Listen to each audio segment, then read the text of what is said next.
Bonjour à toutes et à tous, bienvenue dans la quotidienne de Collection d'Art, la dernière de cette 8e édition qui a tenu toutes ses promesses. Une trentaine de spécialistes en restauration du patrimoine ont tenu leur stand tout le week-end pour le plus grand bonheur d'un public de tout âge. Venus nombreux, plus de 4000 visiteurs ont déjà foulé les allées du festival. Imaginez dans un même lieu pouvoir rencontrer ces spécialistes et découvrir leur savoir-faire technique et artistique qui subliment leur métier, des métiers allant des ébénistes aux luthiers, aux restaurateurs d'œuvres d'art, tapissiers décorateurs et bien d'autres encore. Les archives départementales qui sont invitées d'honneur cette année, occupant toute l'allée centrale de l'abbatiale où des restauratrices notamment sont en démonstration, montrant en direct leur savoir-faire. Et voici notamment des nouvelles du seau restauré par Muriel Desforges. Eh bien, j'essaie d'avancer, difficilement parce que je parle beaucoup. On nous interroge beaucoup, mais c'est très très agréable. Mais j'avance bien. On va dire que je suis toujours à 90% comme hier de restauration parce que j'ai élargi un peu mon comblement. Et donc là, je fais de nouveau mon aplat et j'espère que demain soir, il sera terminé. Si à Collection d'Art, on côtoie des beaux gestes anciens, on reste aussi connecté avec son temps. Preuve à l'appui, cette plateforme où des personnes équipées d'un masque type Robocop gesticulent la tête sans aucune raison, ou presque. Super sympa à faire. C'est tout les grands espaces de Rouen, mais d'époque, qui sont, je pense, comptés. C'est assez intéressant.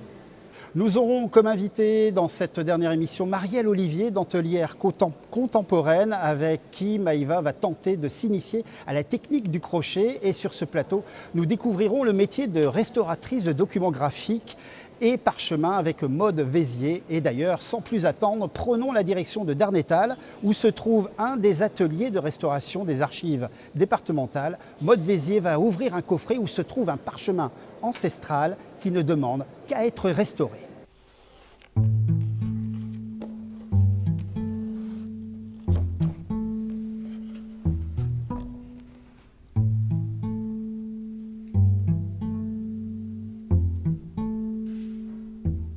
Alors là, j'ai entre mes mains un acte en parchemin médiéval avec des encres manuscrites.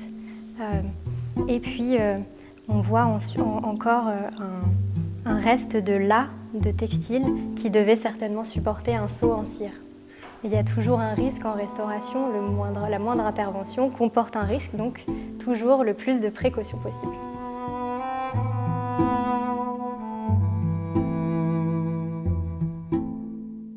Je suis en train de gommer le document à l'aide d'une éponge qui est une gomme latex ou gomme éponge qui va être l'une des gommes de restauration parmi les plus douces que l'on peut avoir, qui va être donc très peu abrasive mais qui va permettre quand même de venir capter une partie de la poussière qui est en surface et ainsi à titre préventif éviter que cette poussière ne pénètre davantage ou crée d'autres dégradations et à titre esthétique de rendre une meilleure lisibilité à l'ensemble en accentuant les contrastes entre le support et les encres.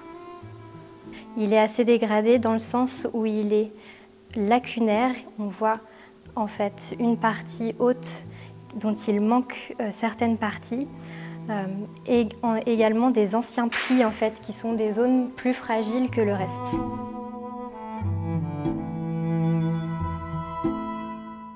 Je suis en train de stabiliser les encres par un renfort à l'aide de notre colle d'esturgeon en venant en fait les remettre dans le plan et les faire réadhérer au support parchemin.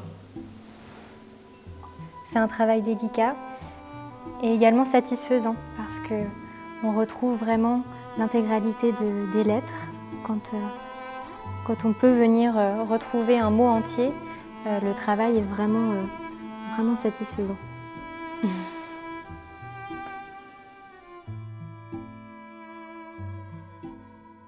Ici, hélas, on voit que la matière a déjà disparu. Elle n'est plus présente. Et nous, en tant que restauratrices, nous ne pouvons pas la réinventer. On peut uniquement stabiliser ce qui est encore présent. Voilà, c'est vraiment le cas de ces encres-là, qui restent néanmoins lisibles pour cette partie-là, donc ça nous satisfait.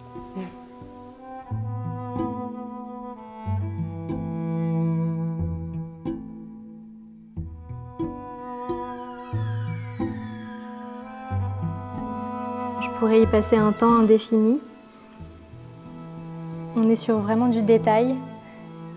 On peut regarder chaque lettre, chaque morceau de lettre qui se soulève. On les voit réagir avec l'apport de colle.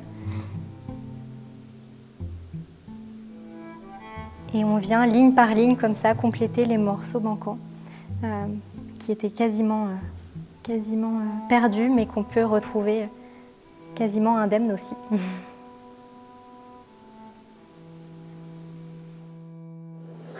Maude Vézier, bonjour. Vraiment, quand on ouvre ce coffret, qu'est-ce que l'on éprouve comme émotion? C'est vrai que c'est le mot, hein, c'est émouvant. C'est émouvant de découvrir chaque fois un objet unique, un objet qui a une histoire propre. Mais c'est vrai qu'en tant que restauratrice, on va assez vite s'intéresser, non pas forcément au texte, au contenu de l'objet qui est là plutôt le travail de nos collègues archivistes, mais nous plutôt aux matériaux qui sont en présence, aux supports, aux encres. Donc on va avoir très vite ce décalage du regard. Il y a un élément important pour effectuer une restauration, c'est de connaître la nature du document en question, et celle du parchemin est bien particulière. Le parchemin, c'est assez particulier, c'est assez méconnu aujourd'hui puisque c'était un support de l'écrit mais assez ancien qui était présent jusqu'au Moyen-Âge notamment, avant en fait l'avènement du papier. Et c'est, contrairement au papier, un matériau qui est fait à partir de fibres animales. Le papier est toujours végétal. Donc c'est une grosse différence. On pouvait trouver des parchemins qui étaient faits à base de peau, de chèvre, de mouton ou de vache en règle générale. Et c'est cette différence de nature entre ces deux matériaux qui va aussi faire qu'on va les différencier aussi sur nos traitements de restauration. La nature du parchemin est bien délicate. Il y a une étape importante, hein, celle de la pose de renfort. Pouvez-vous nous décrire ce procédé? Alors oui, on a souvent besoin de renforcer un matériau comme un parchemin sur des zones qui ont été fragilisées, comme par exemple par des plis anciens, des déchirures ou aussi des lacunes de matière. Donc pour ce faire, on va, et c'est peut-être contre-intuitif, ne pas forcément utiliser du parchemin pour restaurer du parchemin. On va plutôt lui préférer un papier, qui est un papier japonais, qu'on choisit en fait pour sa grande résistance mécanique. C'est en tout cas une des propriétés qu'on recherche dans nos matériaux de renfort. Et on va pouvoir en fait venir appliquer des bandelettes de ce papier japonais au verso du document en l'appliquant, en la collant en fait avec une colle d'esturgeon qu'on prépare en atelier, qui est en fait une colle de gélatine réversible. Pour ceux qui nous regardent et qui voudraient devenir restauratrices et restaurateurs de documents graphiques, quel parcours avez-vous effectué pour obtenir cette qualification? Alors moi j'ai commencé par des études d'histoire de l'art et j'ai rapidement enchaîné vers un cursus qui est un master en fait en restauration du patrimoine dans lequel on se forme en 5 ans et on se forme en fait par spécialité, par matériaux. Donc on va choisir la restauration de peinture, de céramique et pour ma part j'avais choisi le cursus art graphique. Qu'est-ce qui vous fascine dans ce métier? C'est vrai qu'on ne voit jamais la même chose. On a besoin d'avoir une certaine curiosité pour pratiquer ce métier, mais c'est une curiosité qui est largement comblée. On va en apprendre plus sur notre patrimoine local et on va toujours avoir à utiliser nos mains, à mettre en fait notre habileté manuelle au service du patrimoine. Merci Maude Vézier de nous avoir fait partager votre passion qui est votre métier, restauratrice de documents graphiques au sein des archives départementales. Tout de suite, on va les rejoindre. Maïva Lasserve qui va nous parler, je crois, de dentelle contemporaine, n'est-ce pas? Oui Olivier, je suis aujourd'hui avec Marielle qui fait de la dentelle, elle est meilleure ouvrière de France et on peut voir que, alors la dentelle, on pense tous à des choses peut-être un peu classiques et de couleur blanche, mais on peut voir des choses donc traditionnelles par ici et beaucoup plus colorées et décoratives de ce côté-là. Tout à fait, parce qu'en fait je cherche à amener la dentelle qui est dans l'esprit des gens effectivement très ancienne, mais l'amener au XXIe siècle et contemporain, et pour pouvoir décorer des intérieurs modernes. Super, je vous propose d'en découvrir un peu plus sur Marielle grâce à notre reportage.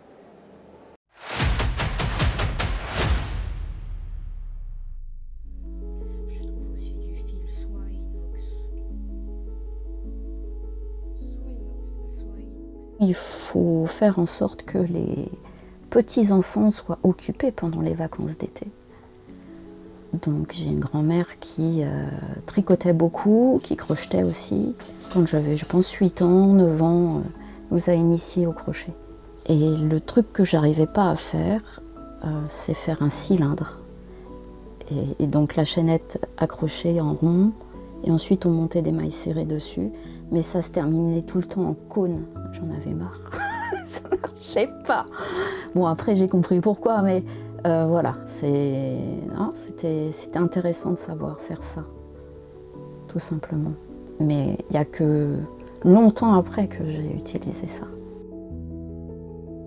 Je n'en pouvais plus d'être devant un ordinateur.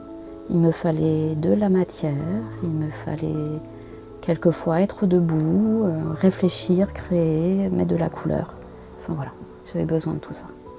C'est concret. Et la fin, on la voit. Chose qu'avec un dossier instruit, on ne voit pas toujours le projet se réaliser. Et là, ça devenait très frustrant. Et en plus, on a de la chance. Le crochet est redevenu à la mode depuis 1 an et demi. Les a priori commencent à s'effacer parce qu'on voit le crochet un peu dans les magazines, sur les réseaux sociaux.